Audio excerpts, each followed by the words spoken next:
Mesdames, Messieurs, bienvenue sur Africa TV. À la faveur de la promulgation de la loi numéro 2019/024 du 24 décembre 2019 portant Code général des collectivités territoriales décentralisées, les régions du Nord-Ouest et du Sud-Ouest ont bénéficié d'un statut spécial dans le cadre de la mise en œuvre de la nouvelle architecture de la décentralisation au Cameroun. Pour tenter de comprendre les enjeux, la réalité de ce nouveau statut, nous recevons Edouard Epiphane Yogo, enseignant-chercheur à l'Université Yaoundé 2, directeur exécutif du Bureau d'études stratégiques. Bonjour, docteur Yogo. Bonjour, cher Fabrice, et merci pour cette invitation. Alors, rapidement dans le vif du sujet, à quoi renvoie le statut spécial octroyé aux régions du Nord-Ouest et du Sud-Ouest? Ok, merci pour votre question.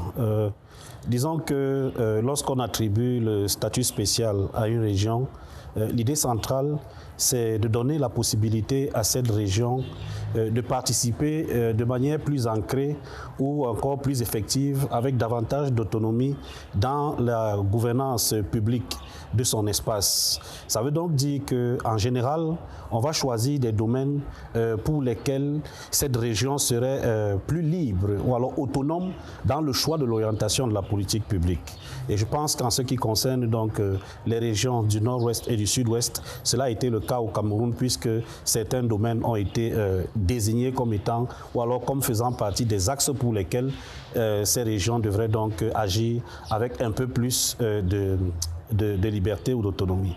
Mais disons aussi qu'en ce qui concerne le cas du Cameroun, c'est un phénomène qui est reconnu dans notre Constitution. Je crois l'article numéro 62 de notre Constitution, alinéa peut-être A ou B, alinéa A je crois, tient compte du fait qu'une région peut être dotée d'un statut spécial. Et voilà donc, c'est dans le cadre, en référence à celle-là et par rapport à l'histoire de la région que ce statut lui avait été accordé. Alors, comment en est-on arrivé là?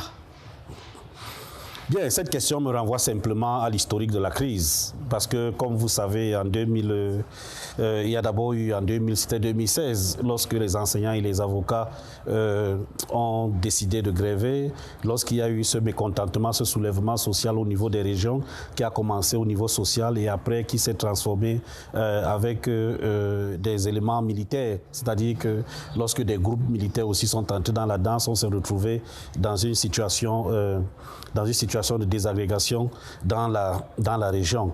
Nous en arrivons là parce que c'est un phénomène aussi historique. Les régions du Nord-Ouest et du Sud-Ouest Cameroun ont été administrées à l'époque, comme nous connaissons dans l'histoire, à un certain moment de l'histoire, par la Grande-Bretagne en tant que territoire, sous leur administration. Et donc, à cette époque-là, ils avaient déjà ce type d'action, parce qu'on était dans un système indirect rule, qui leur donnait déjà la possibilité d'agir plus librement. Et les plaintes recensées qui ont causé cette colère sociale au niveau de ces régions mentionnaient effectivement le fait que l'État était trop centralisé et que ces régions trouvaient que le pouvoir était centralisateur et ne leur donnait pas la possibilité de s'exprimer très clairement dans le choix, même sur les questions de développement local. Alors, il fallait absolument en tenir compte et c'est ce qui a été fait dans le cadre du grand dialogue national de 2018 ou 2019, et en leur autorisant donc, en leur dotant donc ce statut. Alors, nous avons le 10 juin 2021, le président de la République a pris un décret portant nomination de 2 Public Independent Conciliators, l'un pour la région du Nord-Ouest et l'autre pour la région du Sud-Ouest. Alors, en dehors de cet aspect purement institutionnel, quel est le contenu matériel que l'on peut voir ou percevoir dans la réalité de l'organisation de ces 2 régions à statut spécial? Bien, l'organisation du statut spécial. Le Public Independent Conciliator, c'est celui qui doit être le relais entre le local et le national, c'est-à-dire entre l'État central et puis les régions. Le Public Conciliator a donc à ce moment-là le rôle d'assurer la combinaison des équilibres entre ces deux entités. Et pour cela, il faut donc qu'ils puissent travailler non seulement avec les autorités administratives, mais aussi traditionnelles, religieuses et les populations civiles afin d'apporter des propositions qui puissent aller dans le sens de l'unité entre ces deux entités. D'accord. Alors, clairement, 2019, décembre 2019, juin 2022, en 3 ans, en moins de 3 ans, on ne peut véritablement pas établir un bilan exhaustif ou objectif de la situation, de la mise en œuvre de cette nouvelle organisation institutionnelle. Cela dit, est-ce qu'on peut l'envisager véritablement comme une panacée à la résolution de la crise? Bien, merci pour votre question. Le statut spécial ne peut pas être le seul paramètre pour garantir une sortie paisible de la situation critique dans laquelle nous nous trouvons. Le statut spécial doit être considéré comme l'une des solutions ou alors l'un des paramètres par lesquels il faudrait parvenir pour atteindre un niveau de sérénité dans ces régions-là. Vous savez, le statut spécial, je le prends aussi comme une épée à double tranchant.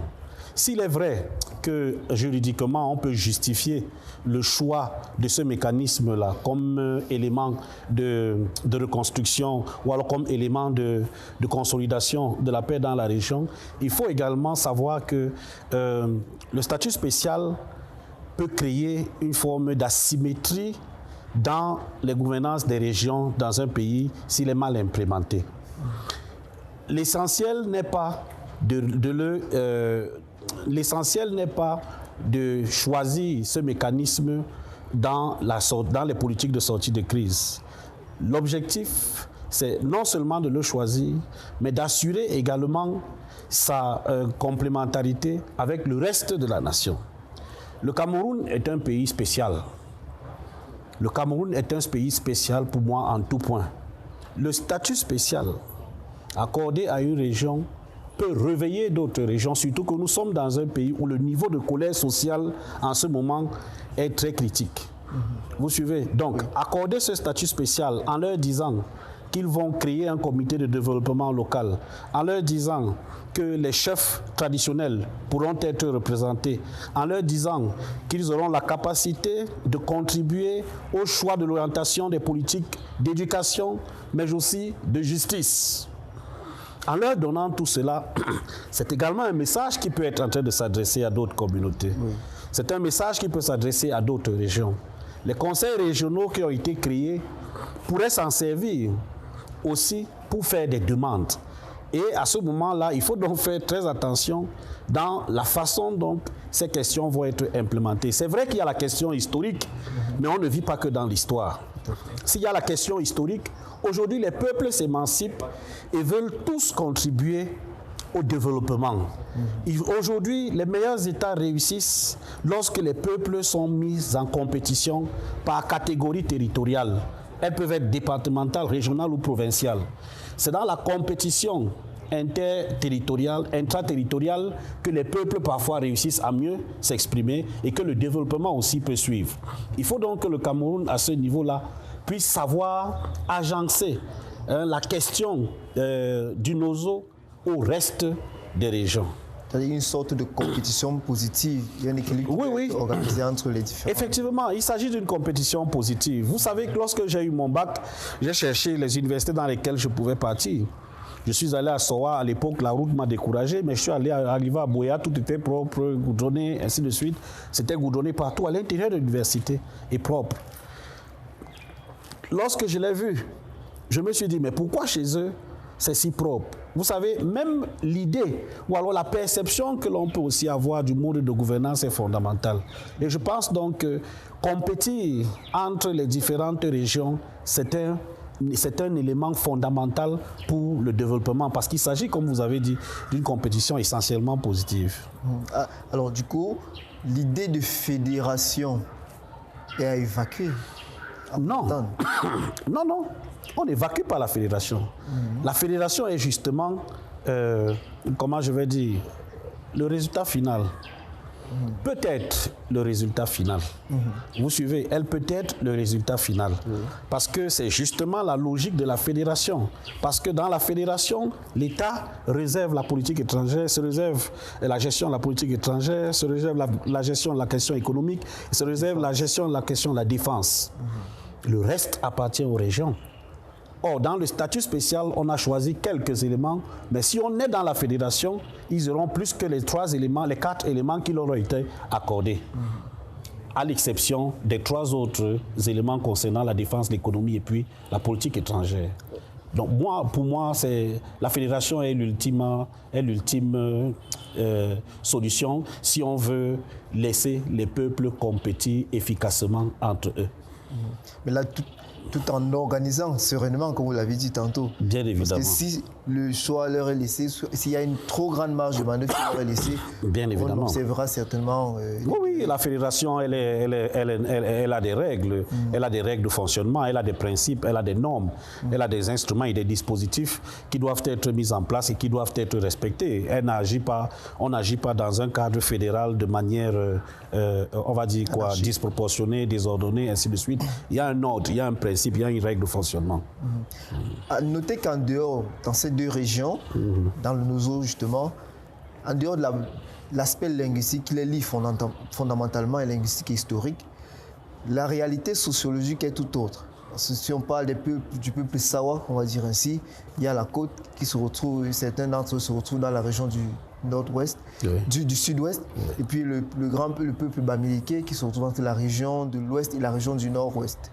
C'est cela. Maintenant, ça nous permet d'embrayer sur l'aspect humain, la compréhension, la réception humaine, la réception sociale du fait. Quel est le regard que les populations ont de cette nouvelle initiative organisationnelle, que ce soit les populations des régions concernées, les régions du nord-ouest et du sud-ouest, ou alors les populations des autres régions? Bien, je vous ai dit tout à l'heure que ça devrait être perçu aussi comme une épée à double tranchant si on n'arrivait pas à bien agencer la gestion de la question avec le reste des régions. Disons que le risque serait que ça crée d'autres demandes. Et le risque serait que ça crée une autre forme d'implosion dans l'État. Tout est dans la capacité de l'État à être résilient à ce type de demande implosive. Tout est dans la capacité des populations à comprendre les enjeux politiques et historiques de ce qui se passe aujourd'hui dans le Nozo. Vous suivez? C'est pourquoi il faut toujours s'inscrire dans l'histoire et privilégier l'éducation, comment on appelle, l'éducation à la paix. L'éducation à la paix est fondamentale, même pour les peuples qui ne sont pas concernés. C'est fondamental parce que si nous voulons conserver notre cohésion sociale, notre unité nationale, il faudrait bien qu'on puisse comprendre tous les enjeux de ce qui se passe. Le risque, ou alors disons que la sagesse repose dans la capacité de l'État à pouvoir donc organiser et implémenter cela avec beaucoup de tact. Quelles autres solutions pour compléter ce nouveau statut accordé aux régions du nord-ouest et du sud-ouest? Quelles autres solutions pour endiguer ou alors enrayer complètement la crise anglophone, selon vous? D'abord, sur le plan, si on parle de référentiel, en termes de référentiel stratégique, il faudrait que la gestion du Nozo s'inscrive résolument et fondamentalement dans ce qu'on appelle la contre-insurrection.